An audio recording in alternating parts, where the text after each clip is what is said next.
வெண்பருத்தி நூலெடுத்து வாய் வெடிச்ச பூவெடுத்து நான் அணிஞ்சிட தொடுத்து வச்ச நடினமான மாலை இது.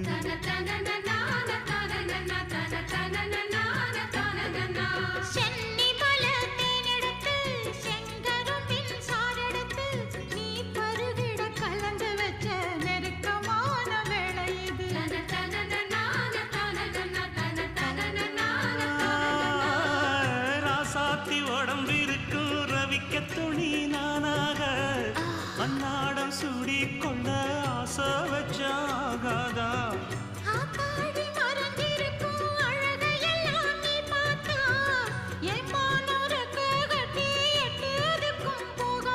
அடிச்சி சக்கரையே எட்டி நீயும் நிக்கிறியே நான் ஏங்கி ஏங்கி பார்க்கிற போறான்.